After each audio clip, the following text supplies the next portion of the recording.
YouTube, man? We back with another reaction video. We about to react to Stunted Growth. Here's what Stunted King Von's Growth. Rest in peace, Chicago legend. That's what the captions say. Basically, this is like a channel. He break down rappers that didn't reach their full potential. So like I be interested in shit like this. So we about to I ain't really done no music reactions like that in a long time, but we about to start getting into like music reactions, just like little documentaries like this and stuff. So make sure to hit that like button, hit that subscribe button. We have 5,000 subs. We trying to hit 10,000, but we you know what I'm saying, take it step by step. So we trying to get to 6K, then 7K, then 8K. You know what I'm saying? But make sure you hit that subscribe button, hit that like button. It only take 10 seconds to hit that subscribe button. A lot of people be forgetting. But yeah, man, we going up, man. We about to react to King Von. What basically stopped him from reaching his potential, man. So let's get it. Davon Daquan Bennett, born August 9th, 1994. Died November 6, 2020. What the what? You gonna be who? You. I ain't no bitch, you see what I'm saying? I ain't never been no bitch. You snake me? Yeah, let me put my gloves on. Okay, put them on, huh? Put them on. I'm gonna beat your ass. What? Let me put them on. I wish a nigga would hit me. Ready? Do this shit. Wait. I guess you never. Let's do this shit. I guess you never. Huh? Like, I guess you never right here. That's 64. Yeah? And where you at? Where you from? He's scared. What? I didn't even know.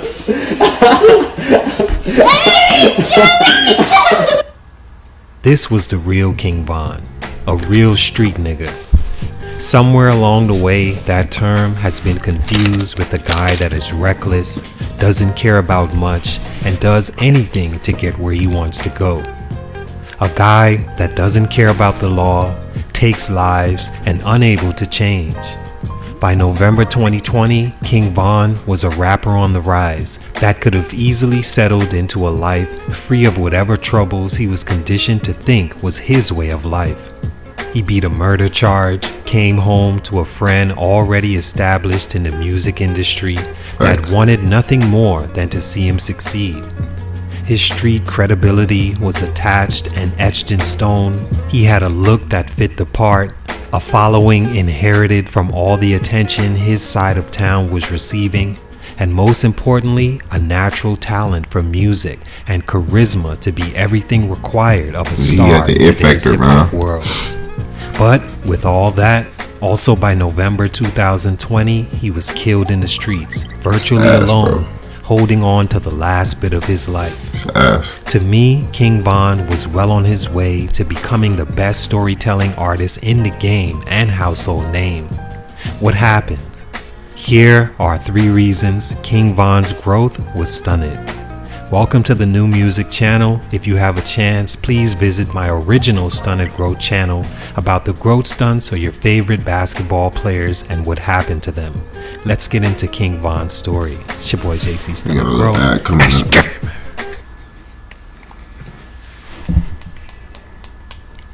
Hey man, Von should have had that crew running that say, man, hell no, man, fuck this shit, bro. We got way bigger shit on the table.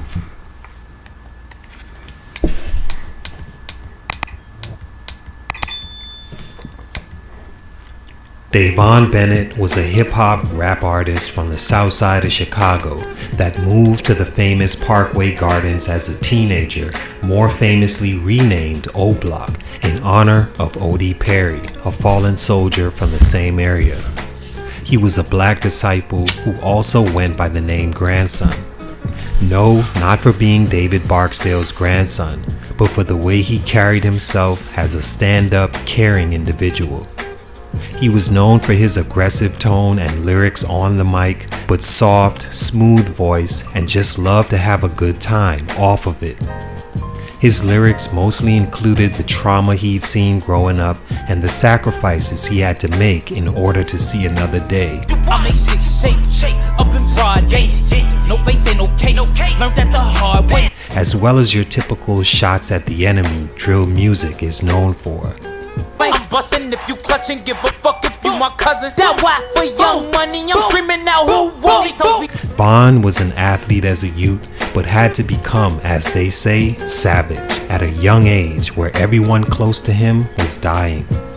His father was also a legend from the South Side, known for his charitable nature and smooth way with the ladies, much like his soon-to-be rising star son. Along the way, Vaughn developed rivalries with nearby neighborhoods, mainly 63rd and St. Lawrence, led by another fallen rapper, FBG Duck. The two went back and forth, challenging each other on songs, and even taunted the death of each other's close friends and family. They were both dead within months of each other, and it could have all been avoided. Stunt number 1, unfortunate environment. Here's the misconception I think most people who aren't from the environment Vaughn was from have about guys like King Von. That somehow there's a choice to what you can become. While that may be true slightly, as in there's 90% chance you won't be able to escape the route he eventually chose, which was the streets and being entangled in everything it has to offer. Death and jail. It's all you have to look forward to, and most never get out. But Davon was out. He was all the way out and chose to return, and it ultimately stunted his growth.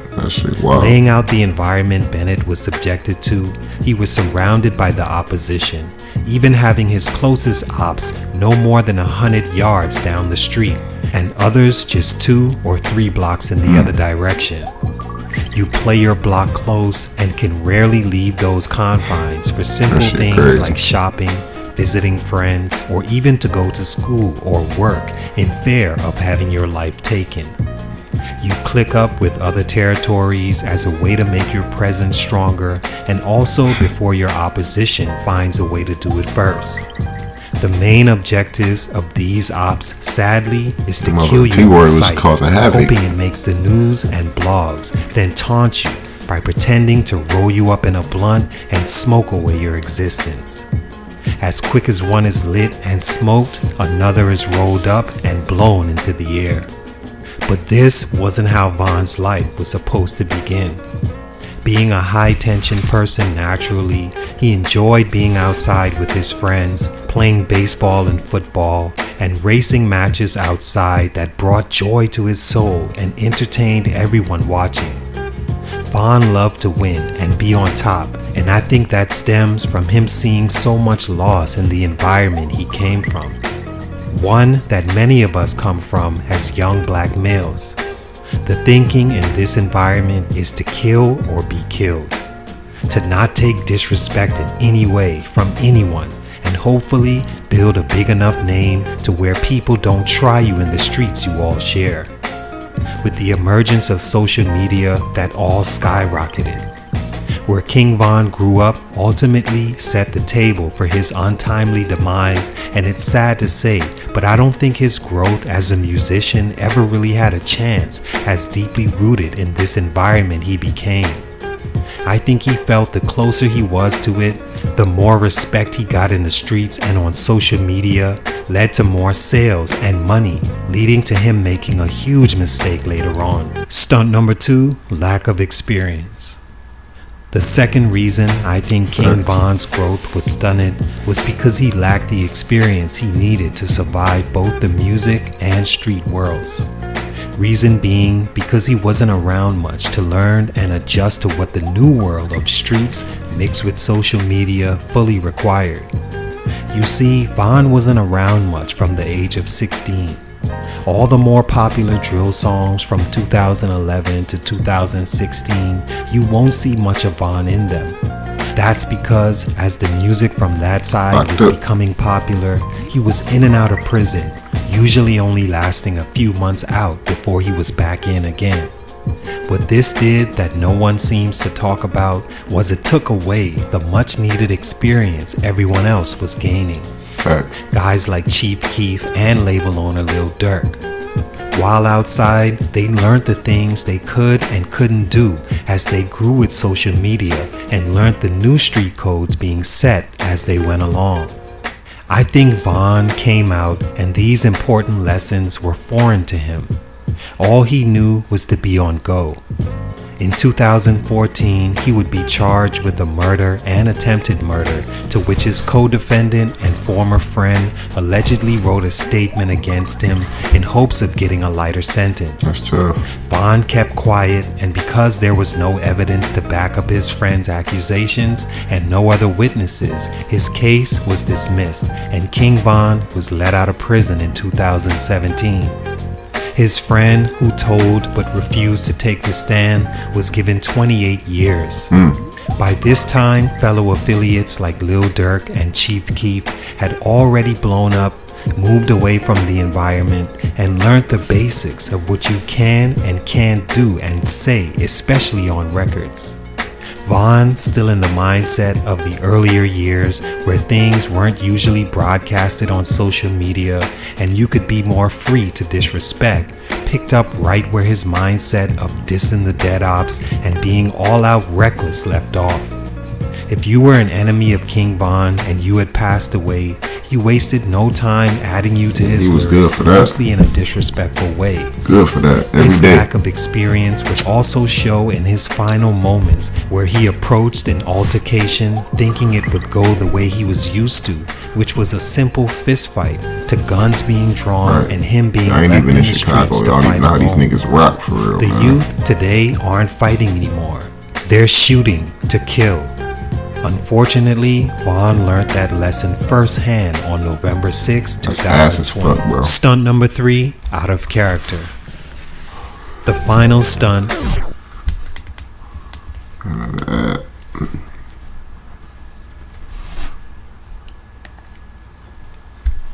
Von's growth as a rising rap star was because for one brief moment, Von let his guards down, lost the cool and calculated nature he was known for, and it costed him his life. Upon finding success, Von moved to Atlanta, Georgia in hopes of fast-forwarding his music career and also to avoid the environment that was taking record number of his friends and enemies. Now, here's where the story really hits home and teaches a lesson in what happens when you go against your instinct and believe in the persona you've built to the outside world as a guy that was tougher than bullets themselves and could check anyone that attacked that toughness. Known for reading the situation surrounding him, moving like the president and high-valued asset he was, and protecting himself at all costs, on November 6th in the early morning hours, things were different. Von, who had just released his debut album Welcome to O Block that hit the Billboard charts, was having a party to celebrate his friend and slain gang member T-Roy's birthday, and signing his childhood friends to record deals, decided that the night was still young and there was still disrespect on his name by another rapper he'd been going back and forth with behind the scenes, Quando Rondo. According to his manager who witnessed the murder, Von wasn't himself that night after leaving the club celebration and decided to head to another lounge where he believed Quando Rondo to be. It is my opinion that Quando Rondo knew Von was on his way, and because he was actually from those streets, being from nearby Savannah, he knew or may have even had similar instances where he could bait Von into committing the ultimate mistake. Right. In Atlanta, I think Rondo knew you couldn't bring firearms into clubs and Von wouldn't have his near, and that Von was such a hothead that he would try to fight him on sight and he could be set up to be shot. Yeah, that's a good ass While theory, bro. waiting in his bulletproof vehicle for over 30 minutes outside the lounge, a friend gave word to Von that Quando was on the scene. Why would and you he tell wasn't him that, paying bro? attention. At least it's what they thought. King Von saw this as the perfect opportunity to catch him off guard and handle the Gotta protect the disrespect bag, in a homie. one-on-one fist fight. But Quando Rondo, I think, had a plan. He sees Von approaching and readies himself for the plot. He stood on the other side of the vehicle and I think knew the fight would break out and his friend could come from the other side and shoot Vaughn. Vaughn, being high off recent success and acting out of character as if he could just overpower and out-tough the smaller Rondo, gave Rondo's crew the perfect opportunity to set him up for a self-defended murder. As he approaches Quando, he immediately fired off on him, leading to them scuffling in the streets alone with an open shot for Rondo's friend Lil Tim to hit Vaughn multiple times. His friends all scattered and all but one really came back to help Vaughn. This was a guy that blessed his entire block with shared success and even cash, all to be left alone to fight the flying bullets and plot on his life. One of his more loyal friends, Slutty as he was called, actually shot Vaughn's alleged killer, Lil Tim, and tried to finish him off, but undercovers, I think, mistook Vaughn's friend for the perpetrator and killed him. Vaughn clutched onto his life as his other friends eventually came back and rushed him to the hospital where it was too late. He died on the way there and was unable to be resuscitated on the emergency table. Everything he was given and worked for was now gone, and so was he. Damn. All in all, King Von's murder was a sad day for hip-hop, but an even sadder day for the people closest to him that he helped countless times and the future he was trying to give them, himself, his children, and family.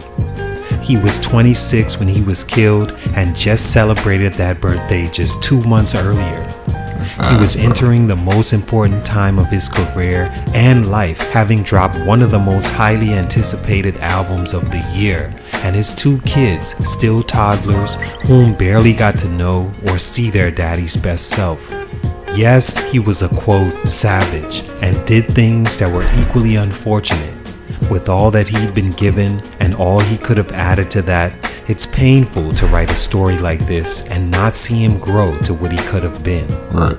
Deep down, a great soul, smart, charismatic, strong, great father and uncle, and as natural a leader as they come, was taken away from this world too soon.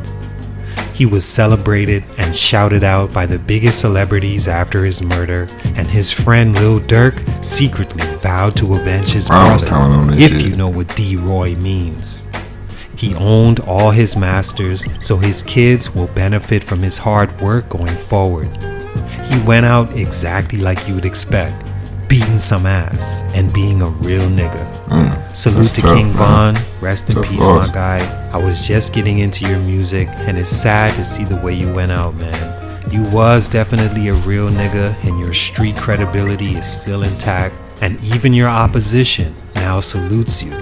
May he sleep well, but for these reasons, his growth was stunning. It's your boy JC, Stunted Growth, man. Bro.